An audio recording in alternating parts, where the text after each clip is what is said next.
Where were we? Oh, right. Hello.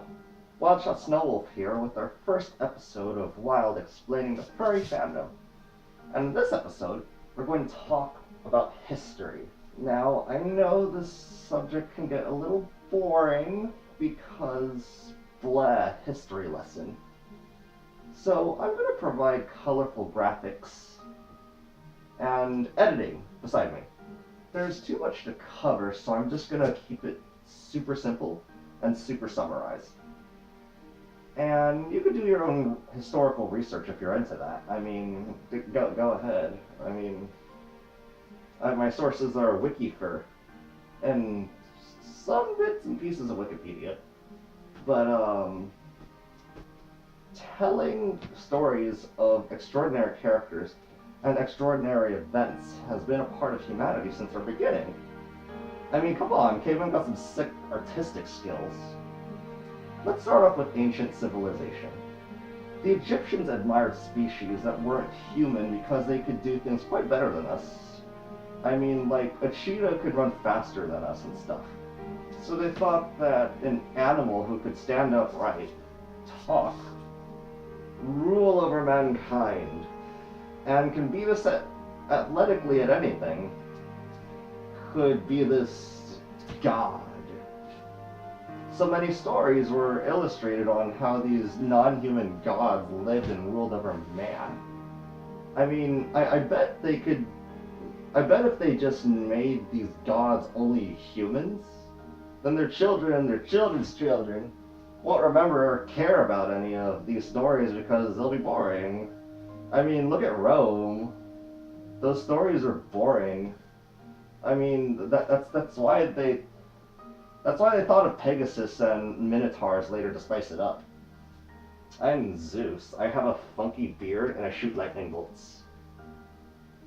Or you can have this awesome horse that's like all colorful and like all white and like this blue stuff and like you can fly and like the Native Americans also used animals in their stories to pass on this amazing tales of their spirits. Not to mention they got awesome woodcarving skills. Going into the Middle Ages, we have old folklore. In the 10th century in Italy, originated the story of Little Red Riding Hood, featuring a wolf that could talk and impersonate a granny and be snide and stuff. I mean, that sounds like a funny story as it is. Sounds like a really great children's book.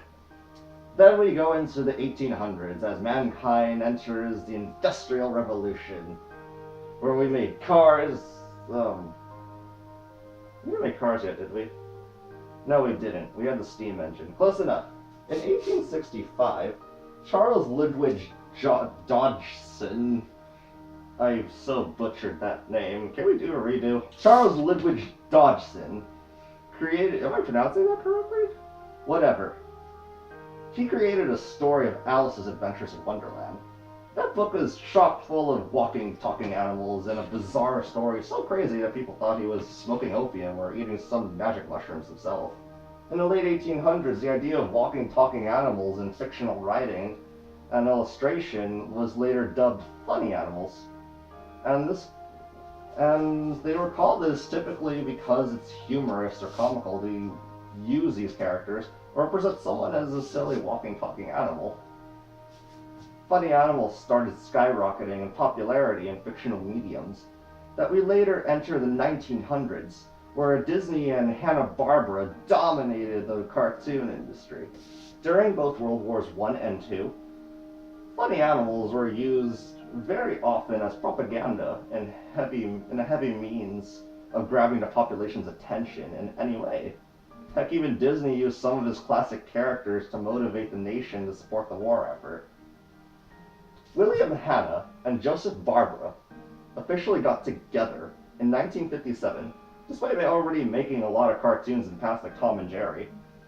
They then created their official animation company, Hanna-Barbera, and flooded the 20th century with all their cartoons. The two animation giants became huge names really fast for the funny animal world. I mean, they practically gave funny animals a renaissance. things for our fan base started taking form in the very late 1970s, where fans of funny animals organized their own groups and produced comics, particularly saying, a funny animal comic by artist name. A particular comic series, Voody, was... Voody? Did I say Booty? I said Booty with a V, not a B. Voody created... So Voody was published and created in 1976. Well, I mean created and then published in 1976. You know what I mean. This was the first of this funny animal exclusive series, where it's just nothing but funny animals. That's it. I mean, it also wittingly said no humans allowed. I mean, that's kind of funny. I thought it was funny. From what I heard, these funny animal fans later congregated in numbers too high in these sci-fi and anime conventions. I mean, like, it's like you have that one panel in a Star Trek. You have this one Star Trek table, and then you have this funny animal table. It's like hardly relevant.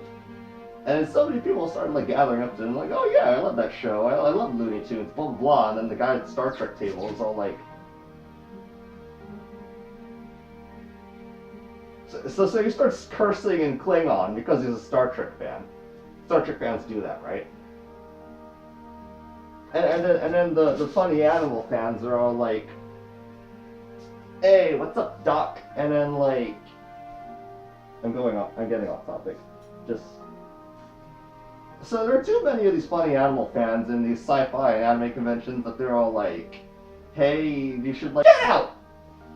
Thus, in 1989, the first funny animal convention conference, if you see what they did there, started in Orange County in Southern California. Did you know that hotel booking in Southern California, in Orange County particularly, at that time was pretty cheap?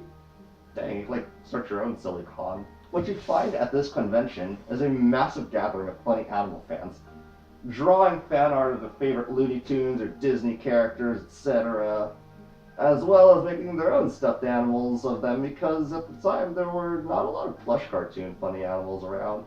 Hardly even any action figures. Some would even somehow acquire a mascot-style costume of such a favorite character. I mean, there are people like actually going in dressed up as Bugs Bunny or Lola Bunny, and then the others are like, "Where'd you get that costume? It's like awesome! I could like literally hug my favorite character. Good here." Ah. As this con got successful in its first few years, the funny animal fans later ended up abbreviating their names down to furries. More time later, these fan fictions became more and more involved, that these new furries got deeper and deeper into designing their own personal characters. If they were ever to be part of the Looney Tune world or the Disney world or something. I want to go to bed. I'm gonna go to bed after this. What was I saying again? So these mascot-style costumes got more and more customized and better made and prettier looking and stuff.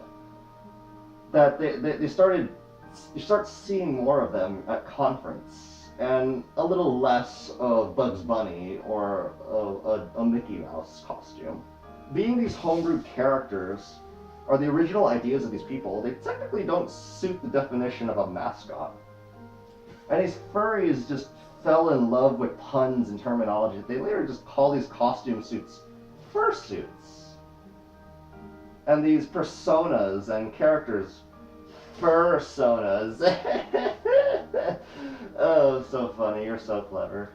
Furry conventions started spreading through the world as years became decades, and the newly founded fandom focused less on being total fanboys over animation giants like Disney and Warner Brothers, and started making just making their own stuff.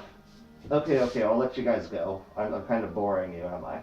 Tune in next week and we'll cover furry terminology and provide first-hand experiences in what to see and expect meeting these furries in person. And their planned public, right at their planned public gatherings. We call them fur meets.